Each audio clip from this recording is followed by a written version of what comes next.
Hello, you're listening to 101 Part-Time Jobs, the podcast where I interview bands about the other side of things they do, what they get up to between making records, between going on tour. And this week, we've got Ben Cook from Young Guv, formerly of Fucked Up and No Warning. His new album, GUV III, is out now, so you can go and listen to that. Go and buy it from Run for Cover or your local record shop and see them on tour. Cheers for listening to 101 Part-Time Jobs. And thanks to our friends at 2000 Trees who are supporting this episode. 2000 Trees is taking place from the 6th to the 9th of July in Cheltenham, just a few hours away from London. It's going to be headlined by Idols, Jimmy Eat World, Thrice and Turnstile. They've just made their massive final announcement, which includes Angel Dust, Mannequin Pussy, Petrol Girls, Me Rex, and a whole bunch of other amazing bands. If you wanted to go to a festival this summer in the UK, 2000 Trees must be the biggest independent rock festival here. And if you know you want to go but haven't got your ticket yet, you can get 10% off that ticket by using the voucher code 101pod. I've worked that out to be about 20 quid, although my maths is pretty shite. But if you want to get some cash off and spend that near 20 quid on better things like lagers or ciggies, then you can. Just use 101pod at checkout for 10% off your ticket. All right, here's Ben Cook of Young Guv. Cheers for listening.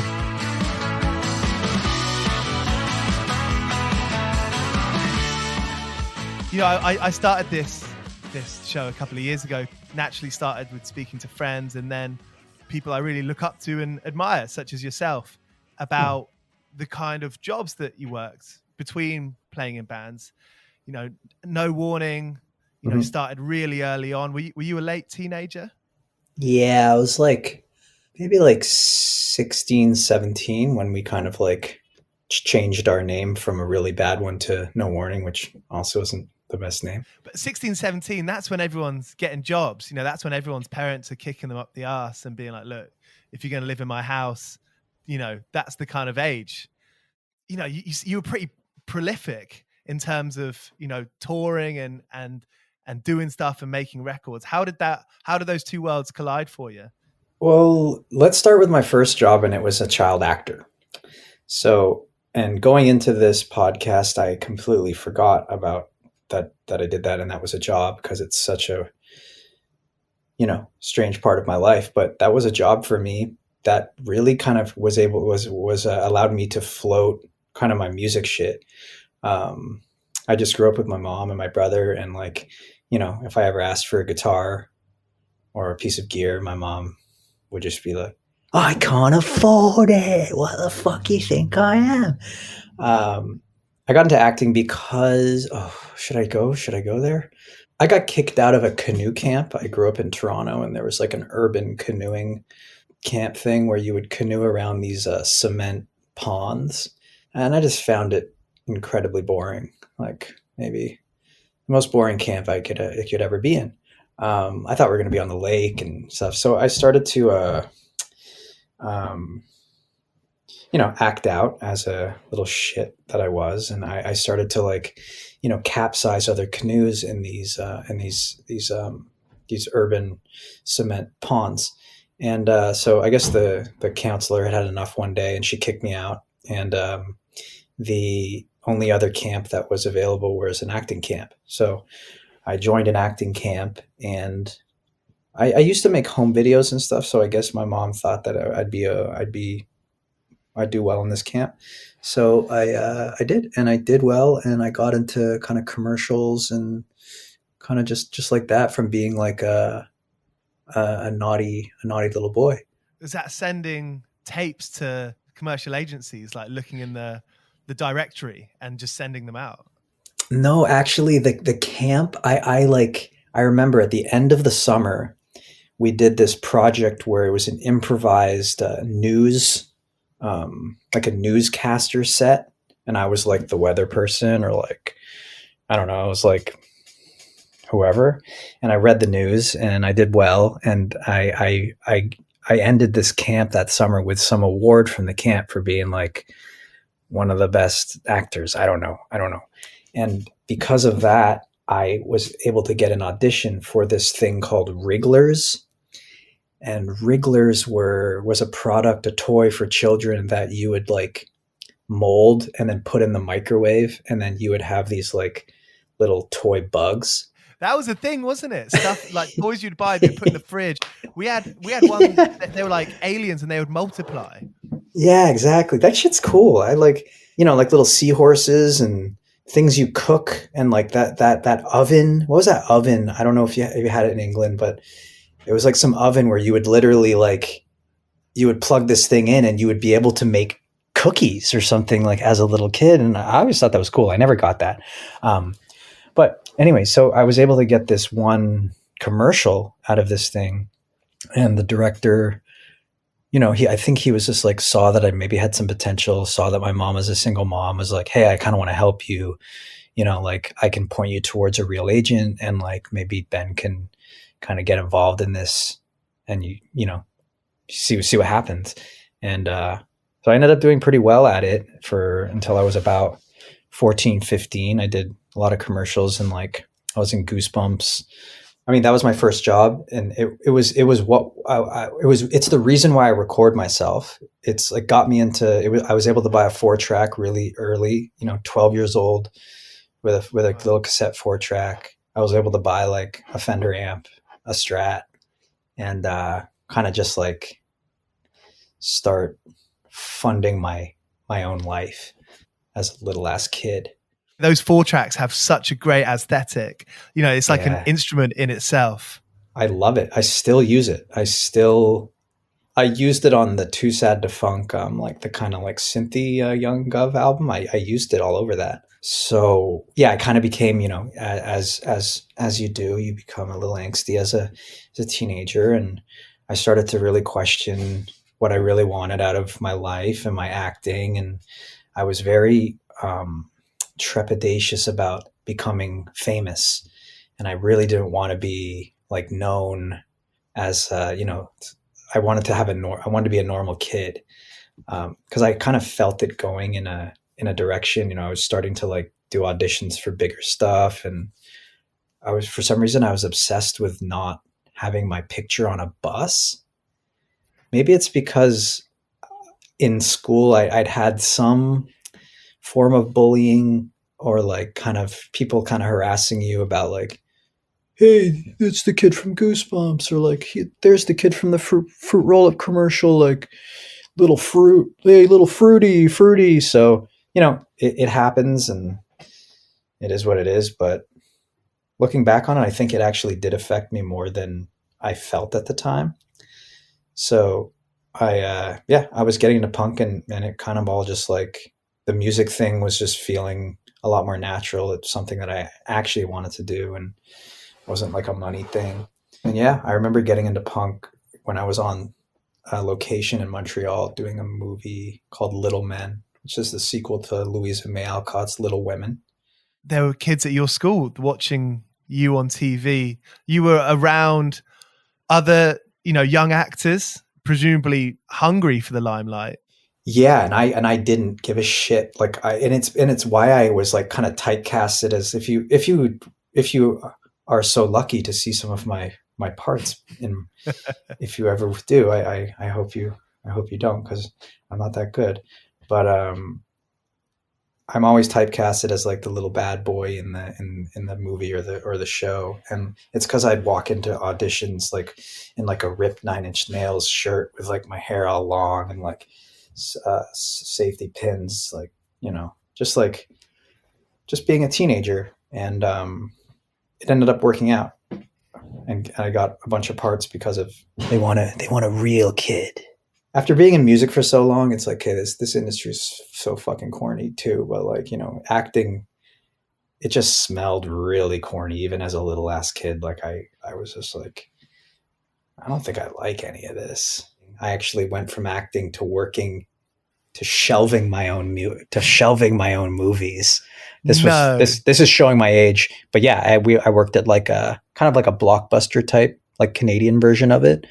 There's been times where people would come up to the cash and have the movie that I was in, and I would ring it up and not say anything and give it to them and be like, enjoy it. sucks. You came to that conclusion pretty quickly within a few years. This is bullshit. Yeah. Don't want to be around it. Yeah, I think I was like, I always looked pretty young for my age. So I was playing a lot of, I was like 14 playing like an 11-year-old, and that's a significant difference. And you kind of just like, especially when you're 14, 15, and you're really kind of just like, you think you know everything, and you have a concept of what's cool and all that. And you're just like, man, all these other actors they're just not funny. They're not funny at all. I just hung out with the lighting guys and the grips and like the camera people. They were really cool. Like cigarettes around the bike shed. Just like dicks, like kind of like dicks who are, they want to be there, but they kind of don't.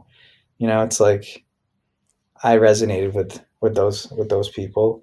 And then I just kind of quit cold turkey and went right into music, and it kind of all lined up with No Warning and kind of punk and stuff. There was a couple of bands before No Warning, like more like pop punk shit, but do you think that acting experience gave you a kind of like knowledge that you could be your own boss, you could kind of have an idea and run with that, in a creative sense, and make that creative part of you, make it something that you just do more than anything else? Yeah, I think it like, I really do value like the experience, because it was like, I was doing like 12 hours a day as like like a, whatever the legal limit of hours you can do as like a 12-year-old kid. I was doing that for like a month, and it kind of instilled this work ethic where later on, when I'd be in like a studio doing like an 8-10 hour day, it was nothing. I could do it so easily. And but yeah, it kind of like it showed me that, like, man, I can really just like kind of bullshit my way into this. And like, I'm not a good actor. Like, I just have to learn these lines kind of, and like just be a little bit better than some other kid doing the lines. Like, yeah, I can do this. Like, so yeah, I kind of just like started the hustle. There's a handful of excellent No Warning live videos from early 2000s, and those crowds are big. I guess that's a level of responsibility to not necessarily put on a show, but to kind of be there for that community that want to dance, that want to sing along, to want to be part of this movement. Yeah, it was really like, it was just such a, when you're looking back on it, you understand the value of it all and stuff. But when you're there, you're just like, again, just like a snotty kid that was just like seeing if things would work. You know what I mean? Like, I think we did have a sense of, obviously the sense of community that we experienced was very touching. It still is, it's still very important to me, like it was back then. But we also, took the piss, so to speak, any chance we could get. Was there a level of organization about it? Because I suppose, talk about this conversation of jobs and bands and, practice and so many texts, trying to figure shit out, finding a driver, trying to find a van, sorting a back climb. Was it pretty well organized? No Warning. I'm not trying to toot my own horn here, but I did literally everything in terms of like organization for the band. We were pretty young, and for some reason I had this, like, I had it in me to be able to kind of wrangle a band together and get it all done, and like, talk to labels as a teenager. And, this was pre-texting and stuff like that. And like my mom would even tell me, like, she said it the other day. She's like, I would watch you as a young kid, like, talk to these labels. And I was just like, how the hell does he know how to talk like this? And like, in such a business, not to say that I'm like an amazing business person, but there was a level of organization that came from, I don't know where it came from. I think it was probably instilled in me in a young age because I was kind of fending for myself, pretty early in life. But yeah, not to say that the other guys didn't do anything, but the No Warning definitely needed like an organizer, and that was my particular job. I've often found it, the contrast between, taking the piss, having fun, being teenagers, and then having that level of seriousness about it. Because that organizational stuff requires a level of seriousness. Yeah, we were really serious. Like we were taking the piss, whatever, but we were real in practice. We were really serious. And sometimes people would come to our practice from like other bands or, other people in the hardcore scene in Toronto, and they would be like, holy shit, don't ever go to a no warning practice. It's like it's like the army in there. And like, I don't know why. It's like it wasn't like necessarily a competitive nature for us. It was just like, we just really wanted to be the best band that we could. And like together as, like a unit, I understood the value of hard work and practice. And like, we all kind of stayed together as his friends and stuff like that. But the band had to kind of like, stop for a while. I didn't really know what to do because I'd been doing No Warning for like 5 years. And like, we had kind of like hustled a bunch of money out of like major labels and pretty much lived off that shit for 4 or 5 years. So I ended up working at this kind of tea company, which was run by this just kind of like small business in this kind of project housing apartment that she rented out, where she had all her stash. And I would make all these really beautiful teas and take orders, and I would deliver all these teas to fancy restaurants in Toronto in her Audi. I have the recipes, so it's like masala chai. Okay. I pack it up the sash. I put the sash in the tin. I'd print off the labels. It was a really nice product, but she kept her overhead pretty low. And then I would, have these boxes, and I would take the orders, and she'd lend me her car, and I would do rips around Toronto and to like these really nice restaurants, and I would just be dropping those off. I don't have a clue how I met this person, but I did it for like 2 years. I was able to get like a couple friends' jobs and stuff, so it wasn't so boring. And we would listen to tapes. My friend Priya, who sang for like a hair metal thing called Diamonds for a while, her and I worked together at Tea in the Sahara for like a while, and we would just listen to like rock and metal cassettes like just all day long. And it was actually when I was at that job, it was when I received an email from Fucked Up asking me to join, because I'd just done I just saw them on tour in the UK for a few shows and like tagged along and went back to work. And after that tour, I got the call.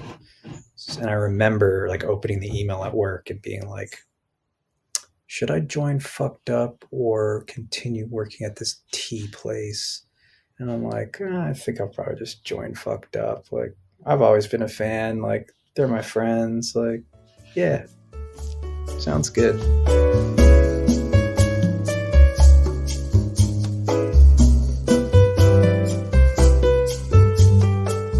And you joined as third guitarist. Did they have a third guitarist before that? No, it was their idea to kind of just build out this big sonic, epic, Fucked Up live squad. And it was right before they were deciding to sign to Matador. So it was like, the beginning of another big phase for the band. And I think I was 25. And I'd had a pretty, good run with No Warning. And, I'd done a few shows with Fucked Up as kind of like a roadie, like I said, in the UK. And like, I knew everyone, mostly even before Fucked Up was even a band. So I was always a fan. I remember seeing some of their first shows and getting their demo and kind of really being like, this band's cool. Like, I think this band could. I remember like sitting in a Chinese restaurant like when they released their first 7-inch, and I was like, this band's the type of band that'll sign to like Sub Pop. And like 10 years later, they're on Matador, and I'm joining the band. It was great. It was a good time for me to join the band too, because it was like when Matador season started. The majority of Fucked Up are songwriters and have their own little things going on. I'd moved to New York and wanted to take Young Guv a little more serious. And at that time, Fucked Up's workload was a lot more slim in terms of touring, because Damien has 3 kids and Josh 2. So I actually left the band a few months ago, which was a big decision. But, every chapter comes to an end, I suppose. I read you can bunk this. I read that Guv was your name for your outlet since '08. Yeah, I think, well, the Young Governor came from joining Fucked Up, and everyone in Fucked Up has these pseudonyms, and it's actually a Man City reference that Mike from the band gave me when I joined the band. So when I started to make solo records, I just didn't really know what to call it, and Ben Cook isn't really like a cool thing to call it. So Young Governor, it was Young Governor for a while, and then I just kind of like shortened it. What's the Man City reference? There's like an old Man City like football firm called the Governors in the 70s. Mike was like, "You're Young Governor." I'm like, "That sounds cool. Down, let's do it." I do get a lot of people like saying, "I thought that you were a rapper every time I saw your name until I heard your music," which is, it can be confusing, I guess. And like, sometimes I wish it was just Guv. I actually toyed with that idea at one point, but maybe I'll do it again one day. But it has been a bit of a weird transition, just like, being in Fucked Up and like kind of identifying with that kind of position in my life. You know what I mean? Like, it's been like a comforting place for me, even though it's been a little dysfunctional, as things are. But, sometimes dysfunctional things feel comfortable too, even if they're bad. So it's taken me some time to kind of like, just to get over the fear of like being not under the wing of such a big force like Fucked Up. And just like being like, okay, what's next? Like Young Guv doesn't have to be some big ass thing. And, maybe it'll just be what it is for forever. And that's cool too. But, yeah, it's been a bit of a shift inside. I feel a bit guilty about making you hark back to years ago, because it's like everything's moving forward. I think thinking about the present and the forward is the most interesting thing to do. So I hope you don't mind me.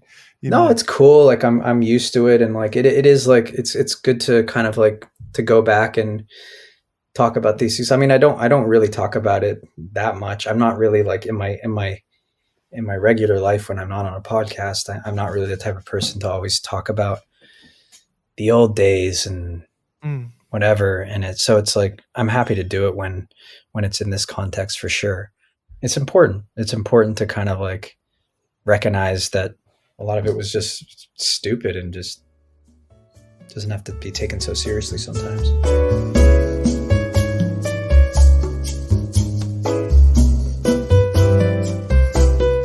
Did you sort of find a stability in your new home in New York? And did that come with, extra stuff like, new friendship groups, new jobs, new hobbies?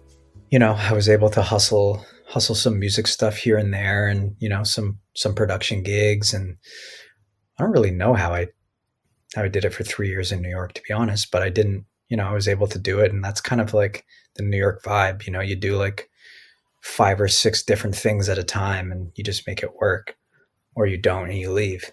Being there and, starting Young Guv almost like not from scratch, but just like, starting it with Run for Cover and like, kind of a double album. And some of my, closest friends, some of them come from No Warning, some of them don't, were in New York at the same time. We all kind of like went down there together. They ended up playing in my band, and yeah, it was just like kind of a new, but also old crew of people playing completely different music. And somehow I convinced them to go on some tours, and it was going pretty well. And then, COVID had to smack us all up, and everyone kind of feel like they're starting from scratch in a way, but it is what it is.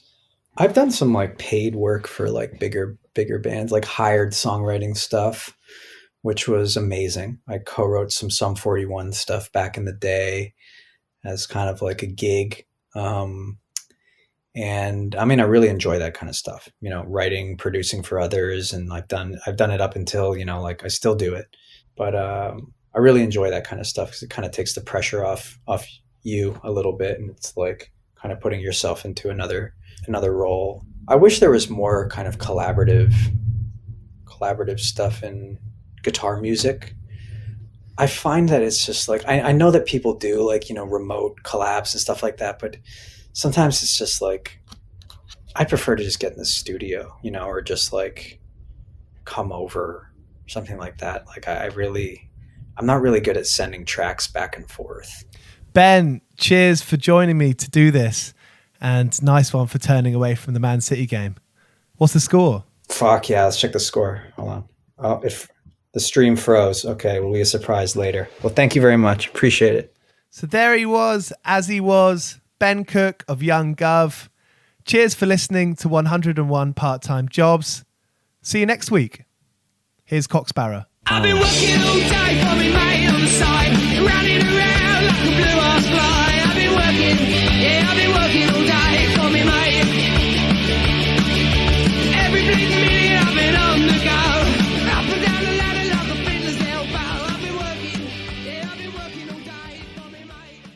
This is a Mighty Moon Media podcast.